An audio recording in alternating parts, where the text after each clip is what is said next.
మరి జగనన్న అన్ని వేల కోట్లు పెట్టిన తర్వాత ఎందుకు మీరు బీదలకు వేడుస్తున్నారు అనేది ఫస్ట్. 3 సార్లు ముఖ్యమంత్రిగా చేసిన మీకు ప్రతిపక్ష నాయకుడిగా ఖజానాలో డబ్బుందా లేదా, మనం ఈ వాగ్దానాలు చేస్తే రేపు అధికారంలోకి వస్తే నెరవేర్చగలమా లేదా అన్న బుద్ధి జ్ఞానం మీకు లేదా అని చంద్రబాబు నాయుడు గారిని అడుగుతున్నా. ఎందుకంటే వారు మేనిఫెస్టోని రిలీజ్ చేసే రోజు బీజేపీ నాయకులు ఇలా తోసేశారు. మీరు టీవీలో చూస్తుంటారు.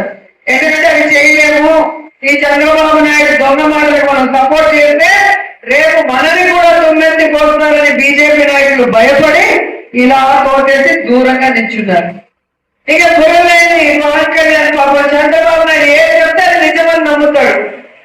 సో చంద్రబాబు నాయుడు ముఖ్యమంత్రిగా ఇంకా 20 ఏళ్ళు మొయ్యాలి ఆయన పల్లకినని జన కూలీలకు చెబుతూనే ఆ రోజు చంద్రబాబు నాయుడు మేనిఫెస్టోలో సంతకం పెట్టి ఇవి మేము చేస్తాము, ఆయన చేయకపోతే ప్రశ్నిస్తాము అన్న పెద్ద మనిషి ఇప్పుడు ఎక్కడి నిద్రపోతున్నాడో, ఏ షూటింగ్ చేస్తున్నాడో మనకు అర్థం కావట్లేదు. ప్రజల కోసం అయితే ఎప్పుడు ఇక్కడికి వచ్చి ఏ సమస్య మీద పోరాడింది లేదు.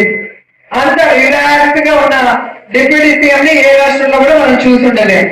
సో ఈ రోజు నేను అడిగేది ఒకటే, మరి 3 సార్లు ముఖ్యమంత్రిగా చేసిన మీకు మేనిఫెస్టోని సంతకం చేసి ప్రజలకి చూపించిన మీకు ప్రతి ఇంటికి కూడా ఇంట్లో ఎంతమంది ఉన్నారు, వారి ఏ ఏ స్కీములకి అర్హులు, వాళ్ళకి సంవత్సరానికి ఎంత వస్తుంది, 5 సంవత్సరాలకు ఎంత వస్తుందో లెక్క వేసి మేము అధికారంలోకి వస్తే జూన్ నుంచే 2024 జూన్ నుంచే ఇవన్నీ మీకు అకౌంట్ లో పడిపోతాయి అంటే నమ్మదల జనాలు. ఎందుకంటే ఆల్రెడీ జగనన్న బటన్ నొక్కితే అన్ని వస్తున్నాయి. సో అలాగే అనుకున్నారు. ఏమైంది? జూన్ టు జూన్ క్యాలెండర్ లో సంవత్సరం మారింది, నెలలు మారాయి.